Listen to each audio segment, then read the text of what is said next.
Nashville, raising Nashville, raising Nashville, raising Nashville. Welcome to Raising Nashville. I'm Bucky. Juicebox. Old boy. And this week, Old Boy brought us a topic to discuss. Originally, I thought that it really didn't have very much to do with the premise of the show, which was, I mean, obviously, for those of you who have been listening for a while, we talk about raising children. We also do the city of Nashville, and then a couple, every once in a while, we'll do a pop culture episode. Right. So this week, he wanted to bring us the topic of masculinity. And my initial thought was, what does this have to do with raising children or the city of Nashville? This talks about, being a man. Right. And after doing research on this particular topic, I have completely done a 180 and completely understand now exactly what this has to do with this show. And I'm really excited about this episode because I think over the holidays, we kind of brought you some things that were a little, lighthearted, so to speak. Christmassy. We did, New Year's resolutions. We did one on our second, follow up to Tinfoil Hat Time, which was our conspiracies episode. But now we really want to get back into something deep, and I'm actually excited about this week. Yeah, I'm going to call this episode "Cry Like a Man." Okay. So I think since time immemorial, man has been represented as like the breadwinner, the provider, the hunter-gatherer, the head of the family, the one who wears the pants, right? Sure. But I think here recently in the past couple of decades, the recognition of women in the workforce has caused the roles of traditional family dynamics to change. So we're seeing a big shift. And I think it's more present today than ever. Absolutely. Back in the day, you had a lot of stay-at-home moms, or I think women have always been in the workforce, but I think it's just they're being acknowledged, and they're now in better positions and leadership positions.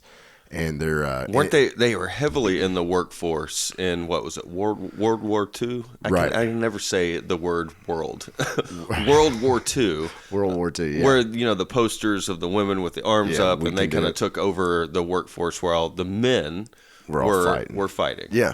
I think they've always been part of the workforce in some capacity. It's just right now, more than ever, it's better than ever for women in the workforce. You got more women CEOs, and they're in. You have women senators and the glass ceiling, so to speak, is starting to become shattered. Right. Yep. So in society, you have that. So it also changes the role at home. So you don't have women are in the workforce and have serious good jobs. And so what happens at home is they can't be the traditional, stay-at-home mom. Sure. So it changes. It changes what happens at home too. So men's roles are changing, and that's what I want to discuss. Kind of what does it mean to you guys? What is masculinity today? What is it traditionally? Because I feel like growing up, my idea of what a man was is very different from what I believe a man is now. Okay. So I think. In the past, I don't know,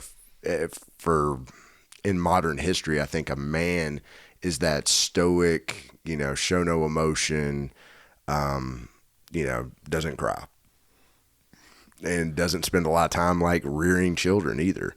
Like right. that was just left up to women. So if a kid has problems or homework and just everyday life, the dad's just kind of like, yeah, go talk to your mom about that. Yeah, or the dad would just be in charge of doing specific tasks or something like that. Like your dad taught you how to ride a bike, or your dad taught you how to throw a baseball, or your dad taught you how to do these, just these functions. Yeah. Yeah. So, these quote unquote masculine activities. Right. And that can be completely seen in, speaking of Christmas movies, A Christmas Story, where Ralphie's dad, he plays that exact stereotypical 1950s dad role. Right. You are fearful when he comes home because mom is going to tell dad. Exactly. When dad gets home, he sits on the chair and reads the paper, watches TV. Dad goes to the basement to fix things, and he yells when he's fixing things. And you're just supposed to ignore that. Yeah, he's probably down there just drinking. It could be. You don't know, but I mean, I completely agree with you.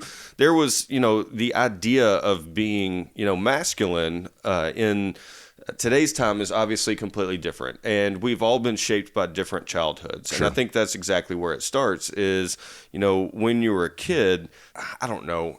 I saw something earlier today about aggression and having aggression because, like you say, boys don't cry. Boys are taught to ball up their emotions. Right. And all of that comes out into aggression. So I went down the path of is aggression natural or is it taught? Or, I think everything starts with your upbringing and how, you were treated as a kid, how you viewed your father or father figure in your life, and how that affected how you act, I guess, today or have acted throughout time. Now that we're all fathers, we obviously have a different perspective on things, and we have to look at things a little bit differently. But we were also affected when we were in college, and when we were approaching girls, or when when we were put in certain situations. Yeah, I think that father figure in your life clearly shapes your idea and the man you become. Yeah, so the aggression part of it, I think outlets are, you need an outlet. So when you suppress emotion, it's going to come out in some other way, right? Yeah. So that's probably a good indication of where aggression comes from. Sure. I think it's probably natural. The more you suppress things, it's going to come out in a different way. And we've covered the stereotypical masculinity traits. We've already covered don't cry, but it's also you're not supposed to have empathy. You're supposed to have strength and retaliation, which, Sure. Physical strength. You're supposed to be tough. You don't express any emotions openly unless it's anger. And that is allowed because you are a man. Yeah, it's supported. Yeah, you're right. At this point, we kind of once you have a child, you've got to be self-conscious to try to stay away from that because, Sure. I mean, I get it. My dad was mad, but I was also raised by a single mother, and I saw my dad every other weekend. So, Right. She really had to play both of those roles. And I think I was raised in a certain way where, sure, emotions are okay, but you don't get out of line, or, you still need to uphold a certain idea of being a boy and a man. Sure. And I think it's just because that's how she was taught, Well, so right. Yeah, of course. Yeah. it is absolutely crazy, the change that we've gone through. I saw something earlier also that said that we are the first generation of men who are being held accountable. And that's a big freaking deal. Sure. Yeah. Well, and I think one thing that helps on that too is there's been a general shift, like we said, in the feelings of what masculinity is, or what is toxic masculinity with with our generation and the kids even younger than this. Because one thing I was reading earlier, it was some NPR article. I can't remember exactly who it was. I'm great at citing facts. We all are. Yeah. Welcome to Raising Nashville. But it was a teacher that had done this study over 25 years, or maybe it was a professor, but he was asking kids like how many of them had a friend of like opposite sex friend or whatever, Sure. like, Yeah. and 25 years ago it was 10%, and then like nowadays it's like almost every single person says that they have a friend of the opposite sex or whatever. So that's just become more common, which is kind of like going against one of these ideas of masculinity that was like you can't be friends with women because you're just trying to have sex with women. Yeah. Like that was the mentality of like generations before us. And that's, man, I hate to bring this out on this podcast, but it's very personal to me because the reason my parents were divorced when I was about 2 years old is because my mom had a friend at work who would call the house, and my dad would answer, and it just snowballed. And he didn't understand that could actually happen, Sure. just because, I mean, obviously that's, 1981, and we're just coming out of, I don't want to say the golden age of the man, but I mean, sure, that's how he was raised by his parents, Yeah. which were in their 30s and the 50s. I'm interested in the friendship thing. I think I hadn't even really thought about that. I mean, I like that. And I'm friends with girls, and I have been since I was a little Yeah. kid. Yeah, even in same. high school, it's like I had this girl named Sarah Beth, and she was a friend. And I remember never Sarah Beth. You remember? Yeah. I never saw her as like attraction or as, anything else. She was Right. just a natural friend like any of my guy friends were. But with her, I could open up a little bit more because obviously when you're a kid, you can't share emotions with other boys. Yeah. That's just a thing that you don't do. Otherwise, bullying comes into play, or they start making fun of you, Sure. or you're just not as masculine as them, so you're not going to get picked to play football with them. Or, Gives them ammunition for sure. yeah, it Or absolutely does. Yeah. And that is something that we as men now, I think the way society is trending is we need to change that. I mean, Yeah. and it's going to change. It's just going to take time. Yeah, I think we're in the midst of it changing. I think it's already happening. I think the acceptance of showing emotion is already very present in today's masculinity. I mean, there's definitely a shift. There's been studies that, like I brought up earlier, like that there is definitely a shift in the mentality. And like you said, it's coming from roles being, changed somewhat. Like you said, more females, more moms in like full-time jobs, more dads staying at home. Like it's just slow shift, and there's always going to be like, I feel like anytime we make any progress in this country on anything, there's like the immediate jerk back. Oh, sure. And then we start to, go forward a little bit more again. But Yeah, I'd wondered because I'm pretty good and in touch with like my emotions and myself, and I've wondered though if it were because I have a daughter, and if I wondered if I had a son if I would treat him differently, and I don't know. I would like to think I wouldn't, but I wonder if because I've had a girl, I'm very like, yeah. The thing is, we're not out of the woods yet, so you would treat him differently. probably. So when you think about it, what influenced you more? I don't know. I mean, there's a lot of parental influence in your life, and you have to be a parent and influence your children. So what do you want them to see at this point? How do you want them to see you? Because I can honestly say that I was watching the movie Noelle, which we've talked about on previous podcasts. how many times have you seen it now? I've seen it 4. 4 times? Yeah. Now we're in the new year. I'm done. I'll wait till next year. God, But I I guess. saw Noelle 4 times. It didn't get great reviews on this podcast, at least from Old Boy. But there is a time in that movie that Juicebox brought up. It was about sign language, and there is a tear. I'm sitting in my chair, my easy chair, and my wife's on the couch, and a tear kind of comes down my eye. And she looks over, I turn my head, and then I do one of those, like, kind of wipe it away without her seeing so she doesn't know that that's happening. Mm-hmm. That is the definition to me of masculinity. It is, I don't want her to see this, although maybe if she did see it, we would connect a little better. Okay. Maybe she understands what triggers me or what, brings out emotions in me. But I still don't, as a 37-year-old, married man of 5 years, I still don't want my wife to see that. And that is fucking crazy. Yeah. No, I feel you. I'm kind of, there's certain situations where I don't care if Dana sees me cry. But Sure. there's, definitely if something from a movie gets me or something, sometimes I just feel kind of cheesy about that too. Like, I don't know why. Sure. No, but it's the music, I think. They cue that fucking music up, and it made it's like, dude, it's the tears should start coming. Composers should just get Oscars by the dozens. I don't care if my wife sees me, but I care if my daughter sees me. Like, I've taken her to movies, and like I'm sitting there crying like a baby, and she's just like la la la, and I'm like, oh God, I gotta look away. So But I get it though. It directly goes back to what we were talking about earlier, which is suppressing feelings to be masculine or to be a man, right? Yeah. And I started to do this. I started to put things together, And by suppressing feelings, you're balling it all up and then you explode. And the crazy thing is that there's statistics out there that, and I'm sure you guys saw this, but men are 3.5 or almost 4% more likely than women to commit suicide. Or times, not percent, sorry, times, 4 times more likely to commit suicide. So I saw something that said 800,000 people committed suicide last year, and 600,000 of them, according to that statistic, were men.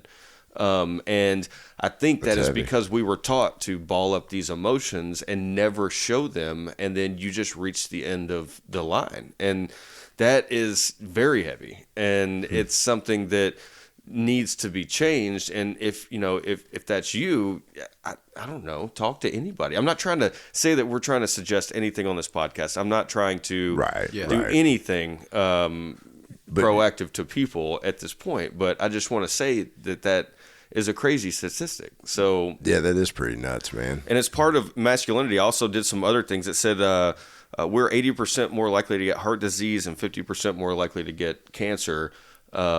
That same thing is because you're suppressing emotions, and those things seriously affect the internal balance of your body. No doubt. Stress. Yeah, stress. Yeah, stress is a killer, man. The silent killer. And salt. Oh man, but salt is so good. I love it. Salt's great. I had some earlier. So, well, that's interesting because I'd written down. I was going to ask you guys when the last time you guys cried, and I actually keep a cry journal. So I'm like, and I swear to God. Do you really? I swear to God. So I go and I write down. Like if something really struck me and I get and I cry, I go and I write it down in this little journal. And I'm just like, all right, I cried today about this. And it's the movie Noel. Some fucking commercial. Yeah, Noel. Yeah, Noel or, this Dove commercial just really moved me or something. Publix commercials around the holidays, man. They are like doing this. They are ripping at your heartstrings. I think all commercials around the holidays. Yeah, but I don't know, man. Something about Publix commercials, they kill you. Or over the last 4 years, Budweiser commercials on the Super Bowl with the little dog and the horses and leaving people out of the gate and shit like that. Yeah, I think the Budweiser commercials have made me cry 4 straight years. I wonder. I don't even remember what those commercials were. I wonder if I cry more now that I have a kid. I don't know, but I bet I do. I bet I'm more emotional now that I have a kid because anything with kids is on another level for me, right? So when I see things with kids, movies with kids, and something's going on in their life, I'm like, I watched A Christmas Carol recently, and it's Tiny Tim. I'm all of a sudden I'm like, oh, Tiny Tim, dude, oh, wow. right? So you cried for Tiny Tim? No, but okay. No, he was a Muppet in this one, so I wasn't there. But I watched that one too, man. That's still pretty heavy. They got his little chair sitting off to the side, the cane next to it. If you don't feel something there, you're dead on the inside. It really was kind of sad. But aren't all Christmas movies made to make some kind of emotion at the end? I mean, I cried a little bit at the end of Scrooged, and that's not supposed to be a cryable movie. Oh. But when his assistant and their kids, he starts talking. He can't talk the whole movie. He's a mute and he talks. Man, come on. Yeah. I think everyone has that heartwarming moment. That's true. What's that black and white one you like so much? It's a Wonderful Life. It's a Wonderful Life. Yeah, right, I cry 6 times during It's a Wonderful Life. Yeah. You're right. So yeah, I think you are onto something with becoming maybe just more in touch, showing your emotion more, becoming more in touch with your emotions after having a kid. I feel like that's been the case for me. I don't know when this that the no cry, no emotion trait came about, because I've read that men in the past, I want to say ancient times, but it was a sign of strength. It was a sign of good leaders, impassioned leaders that would cry in men. So they would give these big war speeches and they would just break down and be very emotional about things. And it was a sign of a good leader. It was a sign of a good man. Well, how come that didn't continue through time? No clue. No idea. Yeah, that's what I'm saying. I don't know where this trait came from where you suppress emotions and all that, because I think we could use some of that. So yeah, do you think it? I mean, this is a worldwide thing, right? This isn't just an America thing. Man, I was gonna get into I meant to get more into the worldwide, because every culture has their own ideas of what a man is too. That's what I'm just starting to realize, how much different it could be in other countries or whatever. Because I feel like here, what do you think? Like maybe the Wild West or something was when masculinity maybe started to be a big thing. That could be it. That's a good. Yeah, that's a good John time. Wayne was very masculine. Yeah. Yeah, I doubt he ever cried. But I guess it was the age of television, because now we're starting to see other people, and their lives, and what they portray on TV is what we're supposed to portray at home. Yeah. Yeah. So it could have been television. I mean, but obviously it's got to go back, way before that. You provide for your family. That is a man, and that goes back all the way to the first men. It's got so it's probably way older than you take care of your family, man. That's a number one, I think, on the masculinity checkbox. And it's still a struggle. It was something that I honestly I dated a girl for a very long time, and I never asked her to marry me because I wasn't in the position.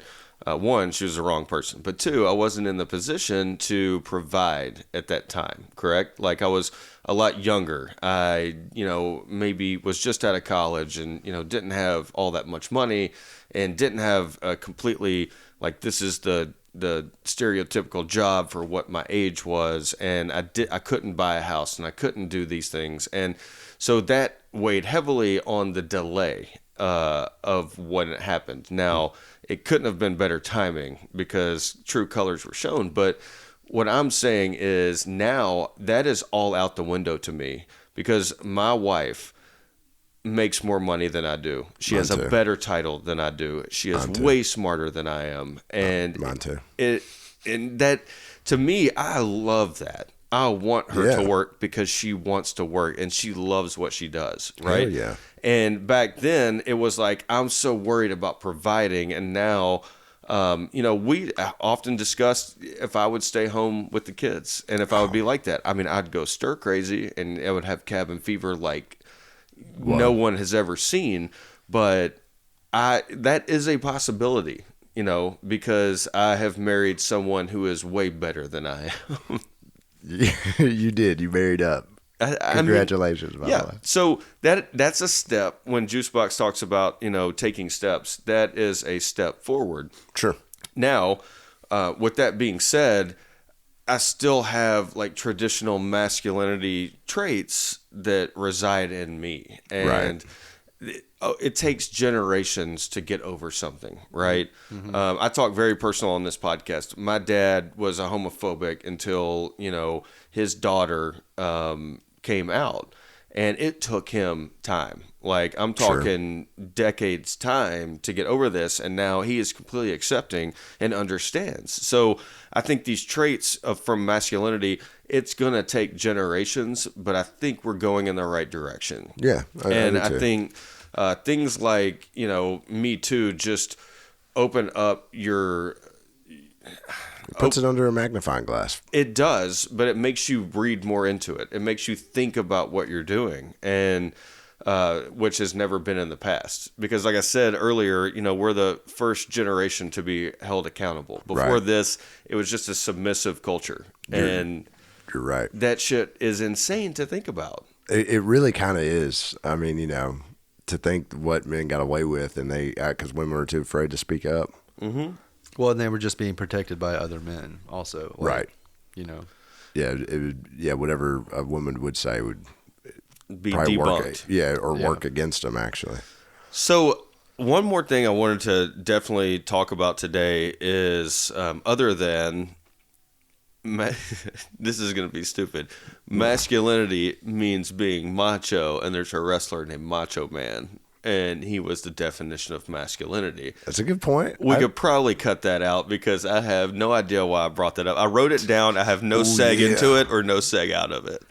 That's a good point, man. That's just like something that we grew up with. Like that was one of our personal heroes as a kid. And a guy named Macho Man. Hell yeah, man. He was macho. No, what I wanted to talk about, and it necessarily doesn't go back to crying, but it goes back to emotions and sharing emotions with other men. And I think that's a step moving forward. Is I'm going to ask you guys candidly, and I'm going to ask the listenership out there, like, if you are a male out there, when is the last time you went out with one of your friends and discussed something other than things like sports or things that you're both into or concerts, when is the last time you actually got on some kind of an emotional level with somebody who you consider a close friend? Because I found that, like, I think it was like 76% of men over the age of 35 can't identify a best friend. When you ask them if they have a best friend, they don't. And a lot of that, goes back to the fact that you're not emotionally attached to certain friends. You share similar interests. You talk about sports. You talk about, I don't know, cars or Topics, whatever. yeah. Yeah, you're right. So I can't, to be honest with you, there's been a handful of times when I've shared something like deeply emotional with somebody else. And I think, and what I want to say to kind of preface this is, before you've had 6 or 7 beers, or you're like saying, I love you, man, because you're True. drunk, I'm talking about completely sober conversation about something. And I think, honestly, us three in this room, we have them all the time because we share similar interests with kids, and we have wives, and we do this podcast. But I'm not talking about that. Right, that goes right. back into the topic situation. But what I'm talking about is, we have these things that get on our nerves, or make us sad, or make us angry, and we talk about those things. Right. Yeah, we put walls up like we were talking about earlier. I mean, I think everybody puts up walls, and there's certain things that we probably think are taboo to talk about that, if you really think about it, it's kind of silly. Because, I mean, that's what friends are for, right? You should be able to discuss those things. Yeah. But it's probably been a while. It's probably been a death, or it's probably been a hot minute since I talked about something emotional.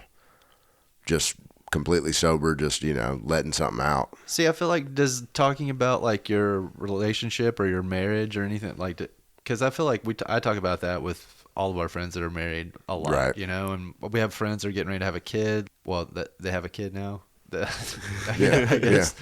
But I talk to them about that. I don't know. I feel like it is tough, because generally nowadays when I go out and see people, it's generally at a bar sometimes or somewhere. So they were always having like a cocktail or a beer or something. So Social gathering. Yeah. What have you been up to? What's the Predators' record right now? Who's playing well? And you just kind of get through all of that. Yeah. And there's nothing left at the end of that.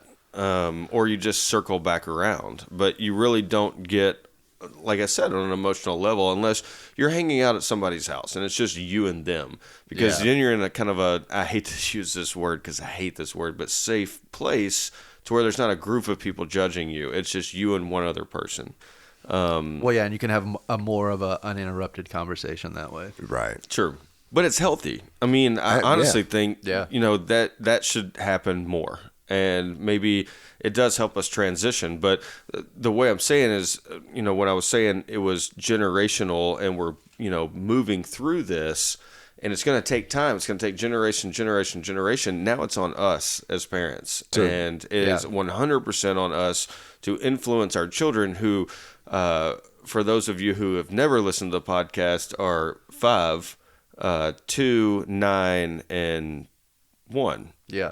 So, I mean, this is our time. This is our time, because once they get to a certain age, we have no more control. You're and right. at that point, it is authoritarian and, and aggression. You're absolutely right. I have to be a good example of what a man is, or what I think a good man is, for my daughter to recognize, so that when she gets old enough and decides to date, she may date guys, I guess. But, I mean, I need her to know what a good man is. And I have to be the example for that. Because you want her to date someone who you completely respect and you look at as a role model, even for your daughter. Right. Let me ask you this. Were you that guy? No. Okay. No. And I wasn't. I mean, I wasn't always the best guy. So no, I clearly have faults. But at least you understand that. At least you can Very talk much so. openly about that. You're not bottling that up and saying, be like me, because it needs to be like me. If you don't do it like this, and I'm guilty of that on a daily basis. Sure. And I know that I think everybody in this world does it wrong, and I'm the only one that does it right. And there are a lot of people who think this about me, and I know that. I'm self-aware that I think everybody else is doing it wrong. And I hate that about myself, but I'm going to try to, instill that into my children to be like, I am wrong. You can say why, or you can question what I'm doing, even though a lot of times I don't want you to question me. Well, sure. Yeah, because I know what I'm doing. And that, again, is bottling things up, closing it off, not fully explaining why my arguments are so strong. Well, I think that's pretty much everything I had. I had asked my wife what she thought a man was, but I think we've pretty much she's in tune with what we've been talking about. So let me ask you this: did you talk to her about how her relationship with what was with her father, and if that was a man or a role model in her life? Well, he is. He's a very good man. He's a role model. He's a role model for me too. I mean, my dad's a good role model for me. But her father is too. And I was talking to her brother, and I think he's a good father figure, good man too. Sure. So he's clearly a result of that. So she's got a good role model. So I hope she saw something in me that is somewhat resembling of that. So sure. I know I need a little polish, but I know my fault, so I work towards it. And that's a big thing for our generation and the generations after us. Like, we're able to recognize, sure, we were raised one way, and we were taught something for a long time, but we're able to see that maybe that wasn't the best thing. And, we're all able to adapt now. I feel like back in the day, it was just like rigid. Yeah. And it was just chalked up to as like boys will be boys, or what men will be men, or whatever, it was like almost just people got a pass for it more. Yeah. Yeah, very much so. Yeah, But now we're all better about keeping each other in check. Yeah. I think that's true. I think Juicebox and Dana have kept me in check on a lot of things since I've been introduced to them. Because I did have all of these, premonitions of what I thought things were supposed to be like, or what I thought was okay. And the more people you meet and the more relationships you have, the more we can all keep each other in check as a cultural, melting pot. Yeah, exactly. So I really appreciate that. I do think that we need to get away from the, lone wolf mentality of being a man. Like, I can do it.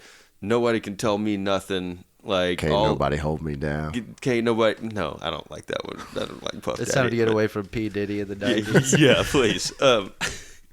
But the whole I've got it.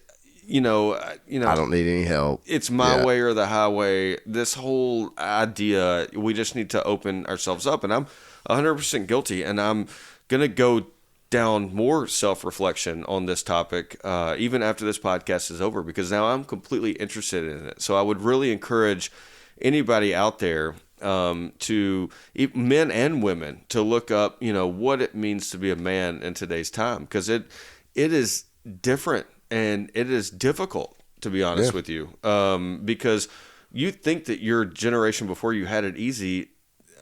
Maybe they thought it was difficult, or maybe they had it made. And because we are the first generation to be held accountable, we're trying to figure this out. Sure. So please be patient. And I swear I'm working on it, and I know about it, and I'm aware of it. Yeah, it just takes a little time.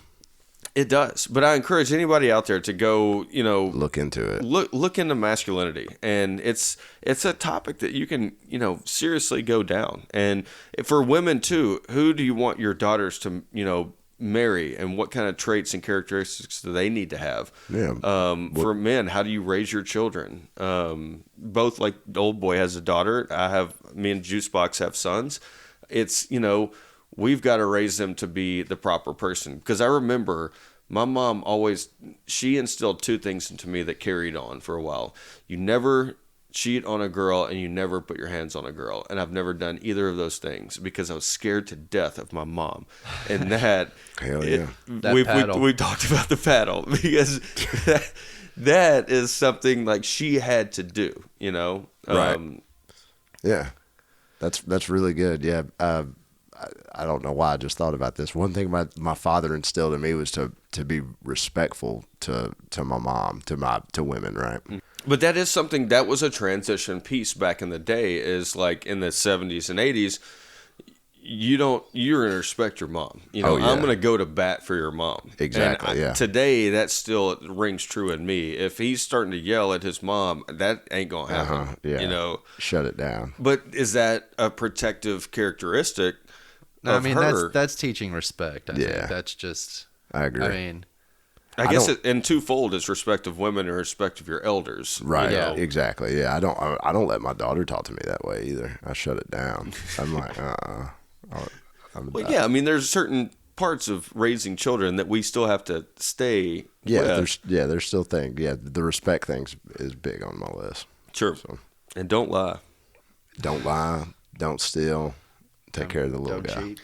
Yeah. Well, I mean, hope you've enjoyed, kind of diving into masculinity a little bit this week, and we've kind of enjoyed researching it, and that's something that I've learned recently, that why I love doing this podcast is because I get the opportunity to research things, and we just want to kind of provide a preview to something that you could go out and look at yourselves. Yeah, exactly. And that is the point of this podcast, because I want you to go further and deeper and have, an excitement about looking into something just based on a couple of summary points that we make on this podcast. Right. Yeah, because we're not experts. We're learning about this shit just as you guys are. Bucky's an expert. If I've done it once. He's already done it once. Yeah.